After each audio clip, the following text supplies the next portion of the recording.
तो हरिद्रा के चार भेद: हरिद्रा, कपूर हरिद्रा, वन हरिद्रा और दारू हरिद्रा। हरिद्रा त्वग दोष और मेहनाशक, हम ऑलरेडी पढ़ चुके हैं कि मधुमेह में अच्छा काम करता है हरिद्रा, वैसे याद रखा हम लोगों ने। कपूर हरिद्रा, हरिद्रा तो पित्त हरण मधुरा तिक्ता सर्व कंटुनाशनी, तो बताया था मैंने कि कपूर का प्रयोग जो होता है वो इचिंग में भी करते हैं लोग। ठीक है। और दूसरा पित्त को तो हरने वाला होगा ही, कपूर कलर वाइट है, उस तरह सोच के देख लो कि सफेद चीजें जो होती हैं जनरली मधुर होती हैं, शीतल होती हैं, आइस का कलर जैसे वही होता है। तो उस तरह की चीजें भी पित्त को हरने वाली होती हैं, बाकी मधुर है, तिक्त है। वन हरिद्रा कुष्ठ और वात रक्तनाशनी। वन हरिद्रा तो कह लो कि वन में रहने वाले लोगों को कुष्ठ नहीं होता, वात रक्त नहीं होता, ऐसा याद कर लो। और लास्ट है दारू हरिद्रा, तो हरिद्रा के समान ही इसके गुण होते हैं, मगर विशेष रूप से कर्ण और नेत्र रोग नाशक है। दारू हरिद्रा कर्ण और नेत्र रोग नाशक है स्पेशली। नेक्स्ट चलिए अभी, लहसुन सेवन काल में अपथ्य और पथ्य क्या क्या चीजें हैं वो देख लेते हैं। तो पथ्य में बता रहे हैं मद्य, मांस, अम्लरस, ये सारी चीजें पथ्य हैं। ध्यान रखोगे, मद्य और मांस पथ्य बता दिए गए, अम्लरस पथ्य बताया गया, जनरली चीजें मना होती हैं। और यहाँ अपथ्य देख पा रहे हो कि अधिक मात्रा में जलपान नहीं करना, व्यायाम, धूप का सेवन, दूध और गुड़ का सेवन। तो जो चीजें जनरली सही लगती हैं हमें, जैसे जल पीना, मान लो व्यायाम करना या दुग्ध का सेवन, तो वो यहाँ सब मना है, अपथ्य है। प्याज को केवल वात नाशक बताया गया है। ठीक है, हरते केवलम वातम बल वीर्य करो गुरु। तो प्याज को वात नाशक बताया गया। कस्तूरी के तीन भेद ऑलरेडी याद है हमें, कस्तूरी कामनी का, तो कामरूपी, नेपाली का और काश्मीरी। लिख सकते हो कस्तूरी किसका है, तो कामनी का है कस्तूरी।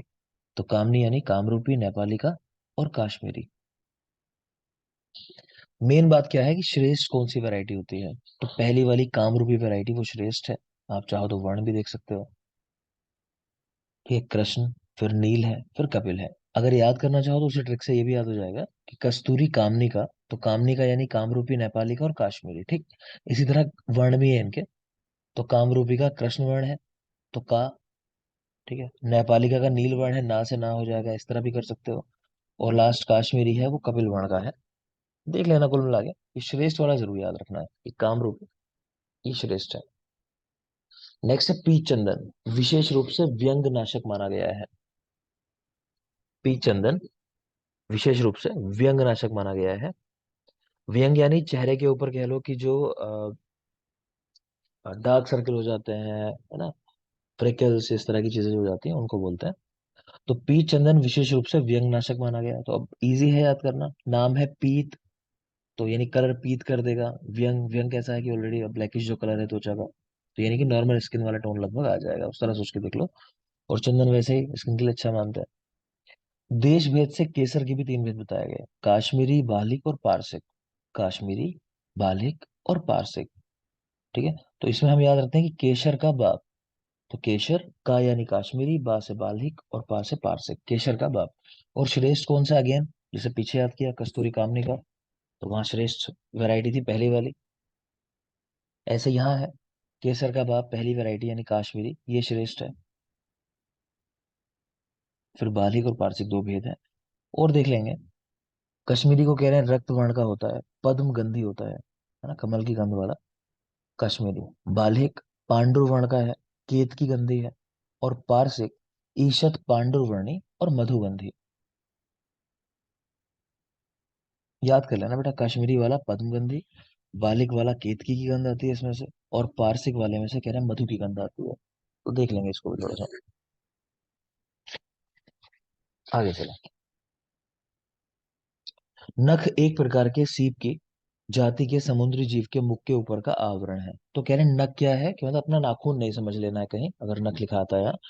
तो नख एक प्रकार का सीप है समुद्री, तो उसका आवरण है, इतना याद रखो। नख के जैसा होने के कारण ही इसको नख कहते हैं। अगले पॉइंट काफी जरूरी है। तो शिगरू का बीज श्वेत मरीच कहलाता है। तो आपसे पूछेगा श्वेत मरीच क्या है, तो शिगरू का बीज, लक्ष्मी, शिगरू का बोटनिकल नेम क्या है।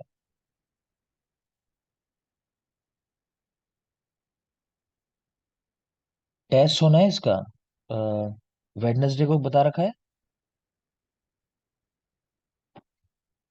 कैसे काम चलेगा, सूरज, सूरज,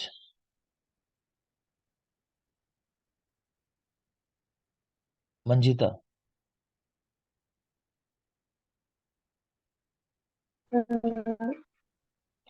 बेटा बॉटनिकल नेम क्या है शिगरू का? सर्जरी।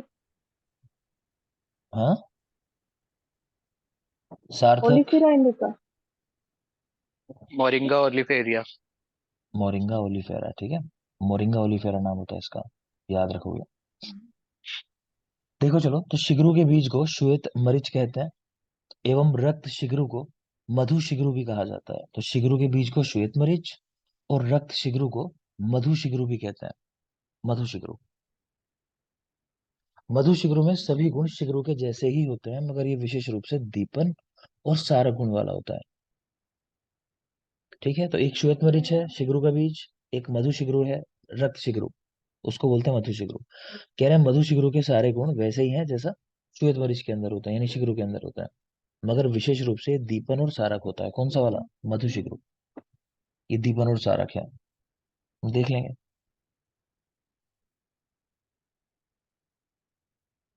ये ध्यान आ रहा होगा कि श्वेत कमल को पुंडरिक, रक्त कमल को कोकनद और नील कमल को इंदिवर, इन नामों से जानते हैं। याद रखने के लिए हम याद रखते हैं क्या? कमल ने शेरनी पकाई, है ना। मांस खाता हुआ किसका? शेरनी का मांस खा रहा है। कमल ने शेरनी पकाई, मतलब क्या है कि कमल के भेद पढ़ रहे हैं हम लोग। शेरनी यानी तीन भेद, कौन कौन से? श्वेत, रक्त एक रक्त नील। और नील। क्लियर? तो शेरनी पकाई यानी इन्हीं के नाम है क्रमशः। तो श्वेत वाले का नाम पा से पुंडरिक, रक्त वाले का का से कोकनद, और ई से नीलकमल का नाम इंदिवर।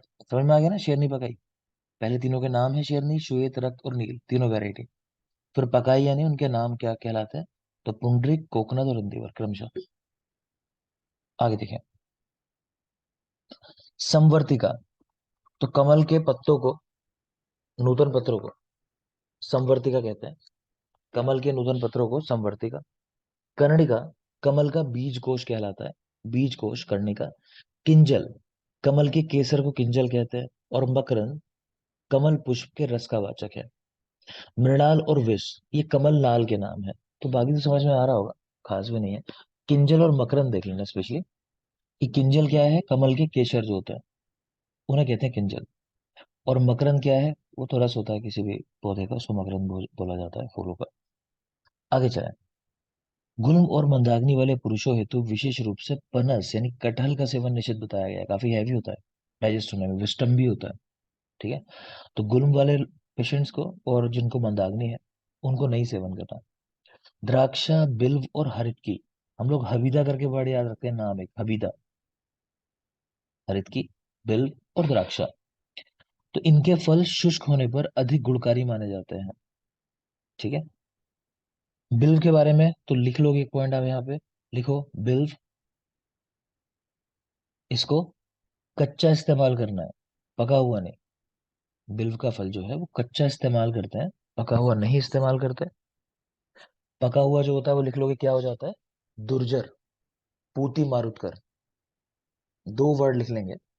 दुर्जर यानी डाइजेस्ट होने में मुश्किल है, और पूती मारुतकर यानी दुर्गंध युक्त अपान वायु उत्पन्न करने वाला। तो दुर्जर और पूती मारुतकर। ठीक है, तो कच्चा लेना है, ये स्पेशली याद रखेंगे बिल्कुल। धातुओं की संख्या सात मानी है, नौ स्थावर विष माने हैं इन्होंने। धातुएं सात, स्थावर विष की संख्या नौ मानी है। वचनाभ का स्वरूप बताया कैसा होता है? तो सिंधुवार जैसे कह रहे हैं उसके पत्र होते हैं, सिंधुवार सदृश पत्र। वत्सनाभ जैसी आकृति होती है, नाम ही है वत्सनाभ, तो वत्सनाभ भी आकृति, जिसके पार्श्व में अन्य कोई वृक्ष वृद्धि ना करे। बस सवाल इसी के ऊपर आता है कि क्या पहचान है वत्सनाभ की, सवाल आ चुका है एग्जाम में। ठीक है, तो जिस पौधे के आसपास कोई दूसरा पौधा ग्रो ना कर पाए, तो वो है वत्सनाभ। ठीक, प्रैक्टिकली एक और पौधा ऐसा मानते हैं हम लोग गांव देहात में, जो लिप्टिस का पेड़ होता है, उसको भी हम ऐसे ही मानते हैं कि वो जहां लगा देते हैं उसके आसपास जनरली बाकी सारे पौधों का न्यूट्रिशन वो सोख के अपना खुद की ग्रोथ कर लेता है ना। और यही कारण है कि पॉपुलर वगैरह की खेती जो की जाती थी गाँव में वो भी आजकल कम हो गई है, तो उसमें भी यही चीज है। खैर, हम तो यही मेनली याद रखेंगे, वत्सनाभ, इसको याद रखेंगे आप।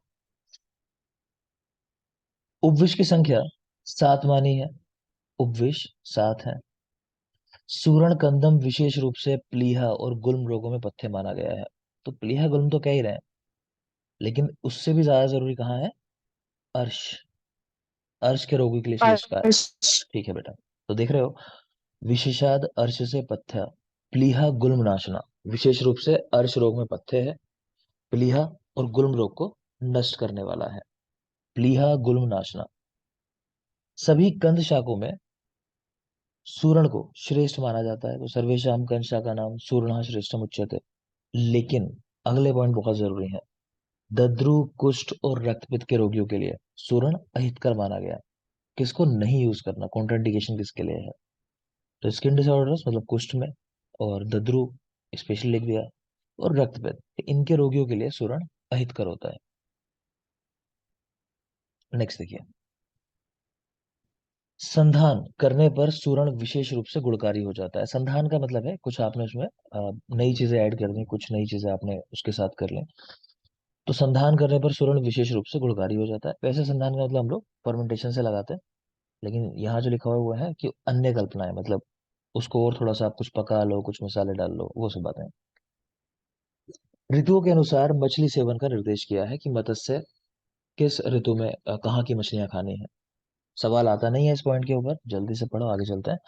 तो हेमंत में कह रहे हैं कुएं की मछलियां, शिशिर ऋतु में सारस की मछलियां, बसंत में नदी की मछलियां, ग्रीष्म में चोंच या कह रहे हैं होज की मछलियां खानी चाहिए, वर्षा में तड़ाक की, और शरद में निर्झर यानी झरने की मछलियां। तो ये गाइड्स में क्वेश्चन है दो, आप चाहो तो इस पे याद कर सकते हो, लास्ट वाले दो पॉइंट जो है, कि वर्षा में तड़ाक की मछलियां, तालाब मतलब। तो मैं तो इसी तरह रखता हूँ कि वर्षा का पानी जब गिरता है ना, तो कहीं गिरता है जैसे ग्लास वगैरह पे कहीं, तो आवाज आती है तड़ाक तड़ाक तड़ाक ऐसा करके, तो वैसे याद रह जाता है वर्षा में तड़ाक की मछलियां मतलब। और शरद में निर्झर, तो निर्झर देखने लग, झरना लिखा ही है, तो शरद गया होगा घूमने झरने के आसपास, तो वही मछलियां खा रहा पकड़ के, तो शरद में निर्झर की मछलियां कराई है। बाकी कोई खास ऐसा है नहीं। जल के पचने में 3 परिपाक काल माने हैं। तो पिया हुआ साधारण जल 2 प्रहर यानी 6 घंटे में पच जाता है। ओटा करके ठंडा किया हुआ जल, ओटा करके मतलब गर्म किया फिर ठंडा कर लिया आपने, वो कह रहे हैं 1 प्रहर में पच जाता है, 3 घंटे मतलब। और ओटा करके किंचित गरम गरम पिया हुआ जल, वो आधा प्रहर में पच जाता है। तो थोड़ा सा गर्म है, ल्यूक वार्म है, तो आधा प्रहर में बच जाएगा, 1.5 घंटे के अंदर। अगेन कोई खास बात नहीं है। मंद, स्वादु, स्वादु अम्ल, अम्ल और अत्यम्ल भेद से दही 5 प्रकार की, नंबर याद रखना है, बाकी भेद जरूर नहीं है। तो दही के 5 भेद बताए हैं उन्होंने। नवनीत के गुणधर्म, नवनीत यानी ताजा मक्खन जो होता है। तद्वितम बाल के वृद्धे विशेषाद अमृतम शिशु, कह रहे हैं बालकों के लिए, वृद्धों के लिए हितकर है, और शिशुओं के लिए तो विशेष रूप से अमृत के समान है। ठीक है, तो छोटे बच्चों के लिए तो अमृत के समान कह दिया। नेक्स्ट हैयंगवीन, हैयंगवीन क्या होता है? तो एक दिन के पहले के निकाले हुए, एक दिन पुराने दूध से निकाले हुए घी को हैंगवीन कहते हैं। ये है, यहाँ थोड़ा सा अलग कर दिया लिखने में। तो एक दिन के पुराने दूध से निकाले हुए जो घृत होता है उसको हैंगवीन कहा जाता है। देख लेंगे हैंगवीन। 1 वर्ष पुराने घृत को इन्होंने पुराण घृत नाम दिया। तो हम लोग जो जनरली बाकी आचार्यों के अनुसार पढ़ेंगे, वो पढ़ते हैं 10 वर्ष पुराना पुराण घृत जो होता है। 10 वर्ष। ठीक है, ठीक है बेटा। तो जनरली 10 वर्ष हम लोग पढ़ेंगे, लेकिन यहाँ भाव प्रकाश ने एक अलग बात बताई कि नहीं, 1 वर्ष पुराने घृत को ही पुराण घृत नाम दिया जाता है, और इसे मूर्छा, कुष्ठ, विष, उन्माद, अपस्मार, तिमिर रोगों में उपयोगी बताया। तो जितना पुराना घृत होता है ना, तो मानसिक विकारों में बड़ा अच्छा बताया जाता है, तो वो स्पेशली याद रखोगे। तो मानसिक विकार यानी उन्माद हुआ, अपस्मार हुआ, इनमें स्पेशली उपयोगी होता है। कह रहे हैं मगर भोजन के लिए, तर्पण के लिए, बलाधान के लिए, पांडु, कामला, अन्य नेत्र रोगों में नूतन घृत का ही प्रयोग करना चाहिए। तो कह रहे हैं इन जनरल नहीं कि आप सोचो कि डेली पुराना घृत ही खाएंगे, कि नहीं, जो सिंपल डिजीज है इस तरह की, तो उनके अंदर तो आपको नवीन घृत का ही प्रयोग करना चाहिए, भोजन करने के लिए, तर्पण के लिए। ठीक है, आगे चलें। बालक, वृद्ध, राजक्ष्मी, आम, विसूचिका, मदात्य, ज्वर, अग्निमांद्य, इन कंडीशंस के अंदर घृत अधिक प्रशस्त नहीं माना गया। तो समझ आ रहा होगा कि या तो ऐसी कंडीशन जहां आम का इन्वॉल्वमेंट है, कि विसूचिका, आम, मदात्य, ज्वर, अग्निमांद्य, ठीक है, या फिर कह रहे हैं छोटे बच्चे हैं जिनके अंदर शरीर में पहले से ही कफ काफी बढ़ा रहता है, डेली दुग्ध आहार पे रहते हैं, है ना, इस तरह वाले बालक, या फिर वृद्ध हैं जो डाइजेस्ट नहीं कर सकते। राज्यक्षमा के रोगी, अगेन उनमें भी डाइजेस्टिव पावर बहुत कम होती है। तो ऐसे लोगों में मना किया है कि इनमें घृत प्रशस्त नहीं है। नर मूत्र को गर विषनाशक और रसायन बताया गया है। ठीक है, नर मूत्रम गरम हंति सेवितम तद रसायनम। बता देंगे मुझे सुचिता, किसका श्लोक है? नर मूत्रम गरम हंति, से तो लिखा ही है यहाँ पे, सेकंड बता दोगे? मूत्रम मानुषम तू विशापहम, ये किसका श्लोक है? मूत्रम मानुषम तू विशापहम। सर वापस का है। वाग्भट का है। हाँ नेक्स्ट बता दोगे? नेक्स्ट बोलेंगे बेटा, आप ही के लिए सवाल है सुचिता, कि सर। किस मूत्र के लिए कहा गया कि उन्माद अपस्मार आदि रोगों में हितकर है? अ, गधे का। गंधर्व मूत्र। Lakshmi, yes sir. किसने कहा कि गोमूत्र का कर्ण पूर्ण करना कर्णशूल को हरने वाला है? सर भाव प्रकाश। भाव प्रकाश ने कहा है। ठीक है, नेक्स्ट बता देंगे आरती। आचार्य चरक ने मूत्र वर्ग का उल्लेख किस अध्याय में किया है? अध्याय का नाम? सिर्फ फर्स्ट चैप्टर में ही है। हाँ बेटा। फर्स्ट चैप्टर में ही है सर। और नाम क्या है चैप्टर का? दीर्घ जीवित अध्याय। ठीक है, इतनी देर नहीं लगनी चाहिए। सब लोग याद रखना, ये सिंपल चीज है, मैं भले ही इसको कहूँ ना कहूँ। चरक सूत्र, चरक चिकित्सा चैप्टर याद होने चाहिए, चतुष्क के आंसर निकलेंगे नहीं, नहीं याद है तो अगर। ठीक है, देखो चलो आगे। तो नरमूत्र को गर्भनाशक बताया और रसायन बताया है, तो नरमूत्रम गरम हंति सेवितम तद रसायनम। तेल में ग्राही और सारक दोनों गुण होते हैं। ग्राही यानी मल को रोकने वाला, और सारक यानी उसको प्रवृत्त कराने वाला। तो दोनों ही कैरेक्टर हैं तेल के अंदर, ग्राही और सारक। 1 वर्ष से अधिक पुराना होने पर पकाया हुआ घृत हीन हो जाता है, किंतु तेल चाहे पकाया हुआ हो या कच्चा, जैसे जैसे पुराना होगा वैसे वैसे उसके गुण बढ़ते चले जाएंगे। तो कह रहे हैं घृत तो 1 वर्ष पुराना जब हो जाता है एक बार पकाया हुआ, तो वो गुणों में हीन होने लगता है। लेकिन तेल के साथ कह रहे हैं कंडीशन नहीं है, तेल जितना पुराना होगा उतना ही बेहतर होगा। है ना, दुकान पे वो लड़ने लगते हो आप लोग, वो समोसे बना रहा है कि ये तेल कितना पुराना है, इसी में समोसे बनाते जा रहे हो, तो बेकार नहीं है वो। उसने पढ़ रखा है आयुर्वेद, तो वो अपना 10 15 20 दिन पुराना तेल भी पका पका के आपको दिया जाता है। नेक्स्ट देखिए, सरसप और राजिका के तेल विशेष रूप से मूत्रकृच कारक माने गए हैं। नाशक नहीं है, कारक है, करने वाले हैं। सरसों और राजिका कह रहे हैं। ठीक, तो देख लेना, तद्वद राजिको स्थैलम विशेषान मूत्रकृच कृत। तो कह रहे हैं कि सरसप हो राजिका हो, तो दोनों का ही तेल जो है विशेष रूप से मूत्रकृच कारक माना गया है। नेक्स्ट चले। आम बात में एरंड तेल को श्रेष्ठ माना है, और जानते ही हो कि एक्सटर्नली एप्लीकेशन नहीं करना है, वो स्पेशली याद रखना, इंटरनल देने की बात आई है। नूतन मधु सारक होता है और पुरातन मधु ग्राही होता है। तो नवीन मधु जो है वो सारक है, और पुराना ग्राही। मधु, शर्करा और गुड़ संवत्सर बीत जाने पर पुराण कहलाते हैं। तो मधु, शर्करा और गुड़ कह रहे हैं 1 वर्ष हो गया तो उसके बाद ये पुराण कहलाते हैं। चलो मुझे बता दोगे, ऐसा कौन सा रोग है सार्थक? हम लोग पढ़ते हैं कि रोग पुराने होने पर ठीक होने मुश्किल हो जाता है, तो कितने टाइम के बाद हम कहते हैं रोग को कि पुराना रोग हो चुका है? पहले तो ये बताओ। सर 1 वर्ष। 1 वर्ष। अब कौन सा ऐसा रोग है जो हम कहते हैं कि पुराना होने के बाद सुख साध्य है, कि मतलब अच्छा है हमारे लिए, कि पुराना है तो आसानी से ठीक कर लेंगे उसको? सर रक्तजूल।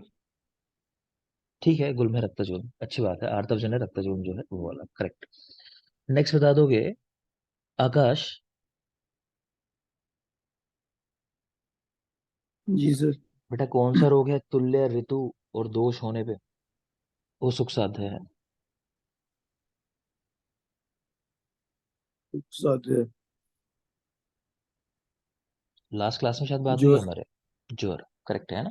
और ज्वर में कौन सा ज्वर अपवाद है? 3 ज्वर है, वातिक पित्तिक कफज। बात है। वात ज्वर अपवाद है ना, वो सेम ऋतु में होने पे भी कृत साध्य होता है। क्लियर बेटा, ठीक है, माइक ऑफ कर लेंगे, आगे देखिए। अनुपान भेद से गुड़ के गुण बताए गए हैं, कि गुड़ को अदरक के साथ लोगे तो कफ शामक है, गुड़ को हरितकी के साथ तो पित्त शामक, गुड़ शुंठी लोगे तो वात शामक। तो गुड़ अदरक के साथ कफ शामक है, हरितकी के साथ पित्त शामक, और शुंठी के साथ वात शामक। स्नायु रोग का वर्णन करते हुए इसमें विसर्पवत शोथ की उत्पत्ति मानी है। कोई खास बात नहीं है। आप बताओ स्नायु रोग का प्रथम उल्लेख किसने किया, वो जरूरी है। यो वृंद माधव ने। ठीक है, तो वृंद माधव ने किया है। कह रहे हैं स्नायु कृमि को जब खींचते हैं ना बाहर, तो उसके शाखा के अंदर ही टूट जाने पर संकोच या खंजता उत्पन्न हो जाती है, ऐसा बताया गया है। ठीक है, इसका कृमि होता है, मतलब उसको खींच रहे हो आप तो वो टूट गया अगर अंदर ही, तो कह रहे हैं उससे क्या हो जाता है, संकोच या खंजता, मतलब वो कार्य नहीं कर पाएगा, इस तरह वाली बात है। फिरंग रोग का प्रथमता विस्तार से वर्णन करते हुए इसको गंध रोग भी नाम दिया है। तो फिरंग रोग प्रथम उल्लेख आचार्य भाव प्रकाश, बहुत बहुत जरूरी। जबकि उपदंश रोग प्रथम उल्लेख लिख लो आचार्य सुश्रुत। एक उपदंश रोग है, उसका प्रथम उल्लेख सुश्रुत ने किया है, और फिरंग रोग का भाव प्रकाश ने किया है। इसको कह रहे हैं गंध रोग भी नाम दिया जाता है। इसकी चिकित्सा में इन्होंने एक द्रव्य का प्रयोग बताया जिसका नाम है चोप चीनी। चोप चीनी।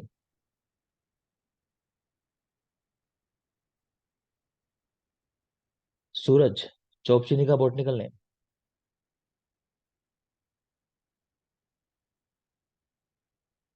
जी सर। चोप चीनी का हम्म, चोप चीनी का चोप चीनी चोप चीनी महेश, अबे यार। जी सर। चोप चीनी का बॉटनिकल नेम सबको याद करने को कह रखा है मैंने। द्रव्य चोप चीनी का Shipra, sir Smilax China. Smilax China. ठीक है, जिन्होंने नहीं याद किया मैं अभी भी कह रहा हूँ, क्योंकि चलो इवनिंग बैच वालों ने अभी नहीं पढ़ा होगा, है ना, 9 PM वालों ने द्रव्य गुण, लेकिन मैंने होमवर्क दे रखा है आपको, मैं सुनता रहूंगा बार बार।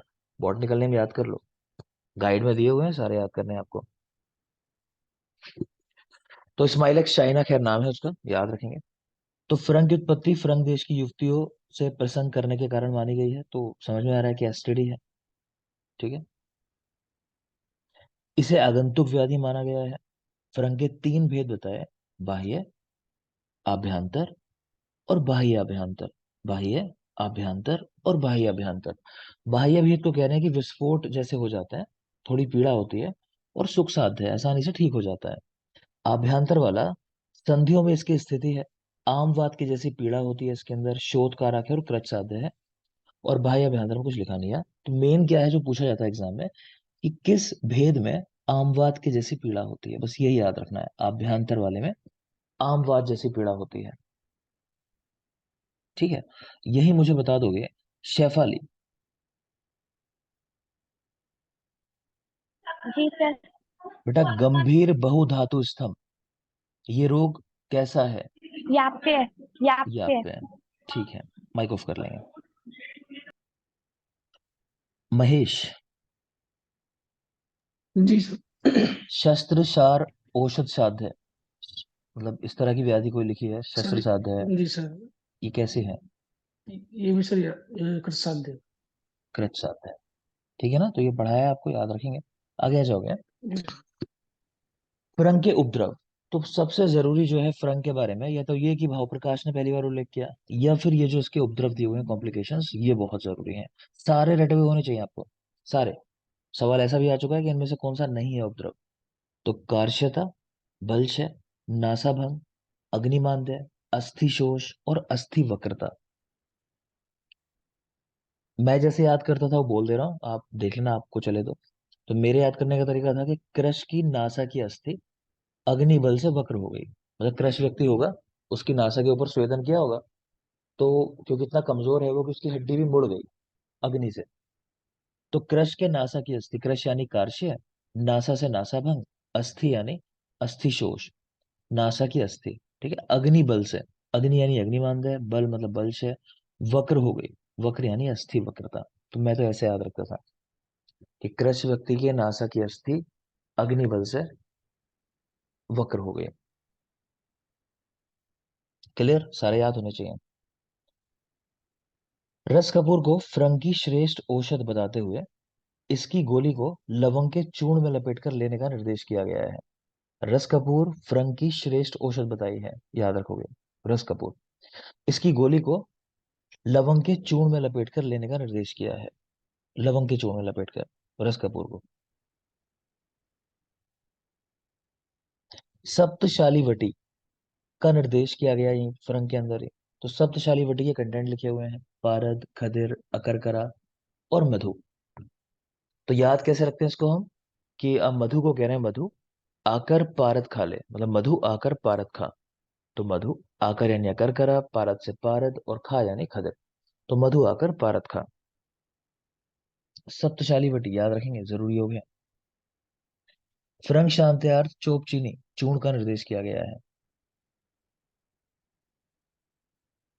फ्रंक चिकित्सा के समय विशेष रूप से नमक और स्त्री सेवन का निषेध बताया है।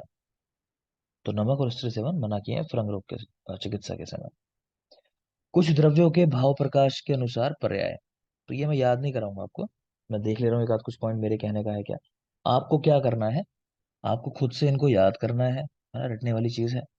तो कैसे याद करोगे बेटा, मैंने पहले भी तरीका बताया होगा कि आज जैसे आपने पढ़ा है फर्स्ट टाइम, आज देखना चलो शुरू करते हो, तो आज का रूल बना लो कि आज मैं ये एक पेज जो है इसकी रीडिंग लगाऊंगा पूरे की, पूरा पेज जो है, ठीक है। फिर उनमें से 5 तय कर लो कि चलो शुरू के 5 जो हैं उनके पर्याय में अच्छे से पढ़ूंगा, जितने भी लिखे हुए हैं कोशिश करूंगा जो याद रह जाए, ठीक है। पढ़ते समय खुद ही वो सेंस आ जाएगा कि अच्छा ये वाले जरूरी होंगे नाम। जैसे विभीतक पढ़ रहे हो, तो विभीतक तो कितना जरूरी द्रव्य है, तो सारे पर्याय जरूरी होते हैं। भूतवास, है ना, कलयुग आलय, अक्ष बार बार पढ़ोगे, कर्षफल तो जरूरी है, सारे कर लेने हैं। हरित की ये भी जरूरी द्रव्य है, तो कायस्था, हेमवती, आव्यथा, श्रेयसी, शिवा, वयस्था, कोशिश करो इसके भी सारे कर लो। अगेन आंवला है, वो भी काफी जरूरी है हमारे लिए। तो वृक्ष फला, अमृत फल, अमृता, जाति फल रसा, ये सबसे जरूरी है। गुण क्या है, रक्तपित्त को हरने वाला है, प्रमेह को हरने वाला है, देख लेना। सोंठ पे आ जाओ, कटुभद्रा बहुत जरूरी पर्याय है। उष्ण इतना कोई खास नहीं है, कटुभद्रा याद रखेंगे। अदरक का ग्रीष्म और शरद ऋतु में सेवन निषिद्ध है, ये एक नई बात पता चली यहाँ, चलो ठीक है। पिपली पे आ जाओ, पिपली के पर्याय जरूर नहीं है, चपला, उष्णा, तीक्ष्ण, तंडुल तो नहीं पूछता जनरली। गुण बता रखे कि आग है तो कफ को बढ़ाने वाला हो जाता है, पिपली के बारे में पढ़ा रखा है आपको ये पॉइंट, जिन लोगों ने पढ़ा वो जानते हैं। शुष्क है तो पित्त को करने वाला है, ठीक है।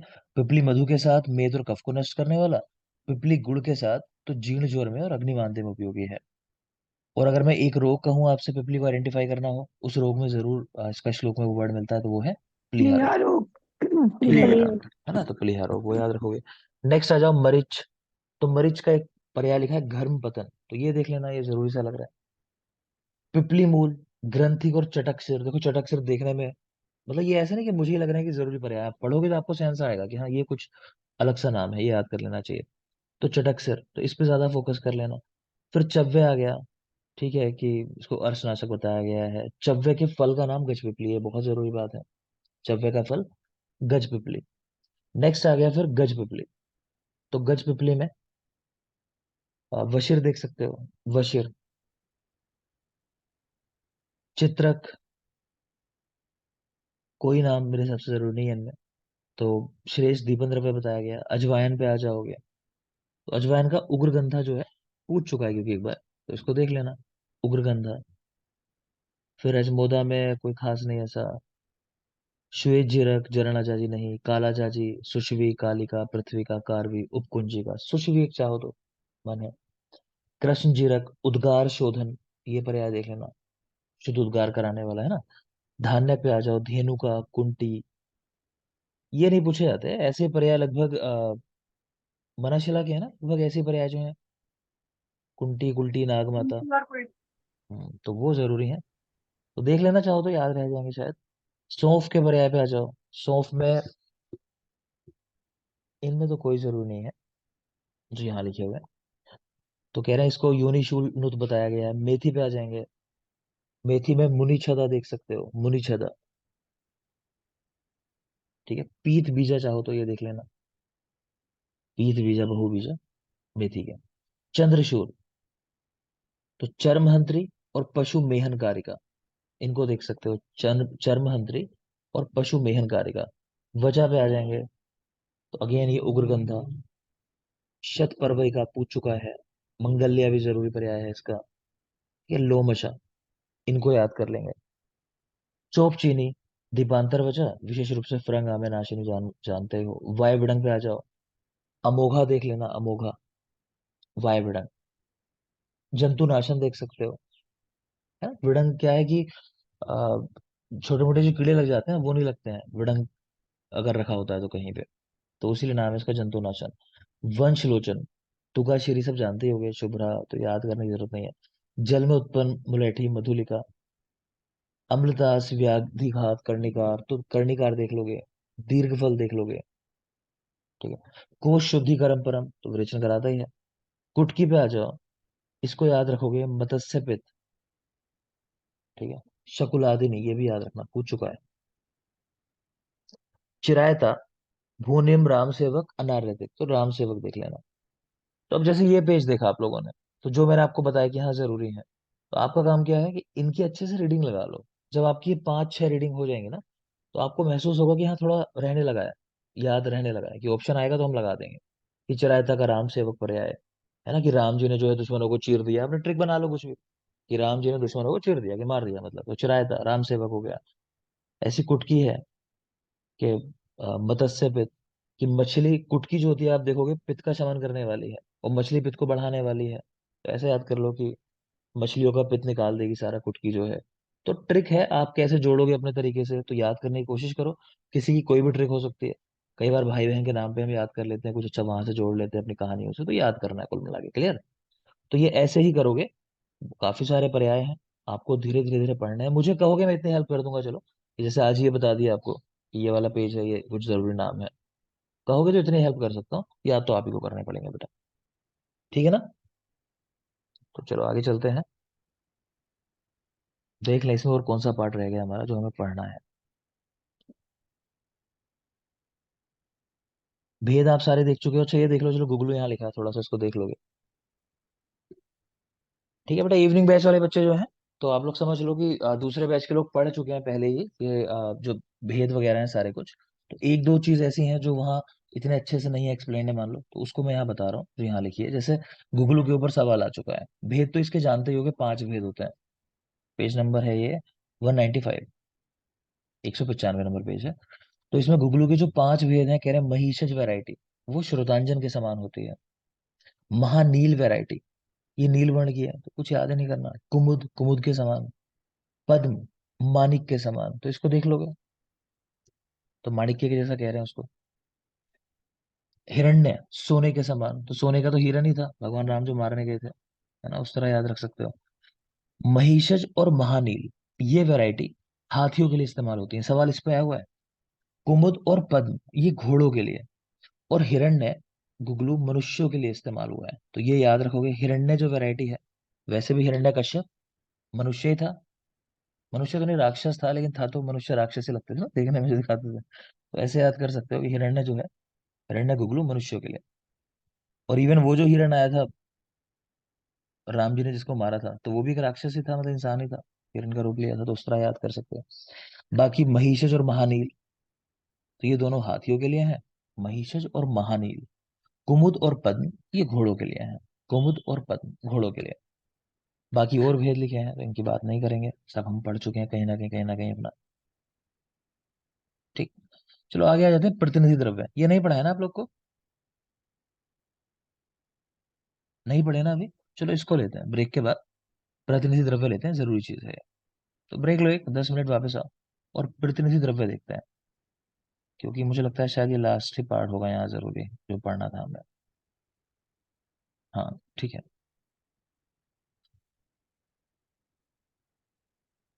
एक दो चीजें और हैं, बता देंगे, तो ब्रेक लेते हैं 10 मिनट का बेटा, वापस आओ, कंटिन्यू करते हैं, thank you. 10 minutes. Same ID से, ठीक, आज दूसरी आईडी से नहीं करोगे, आज इसी आईडी से ज्वाइन करना है वापस।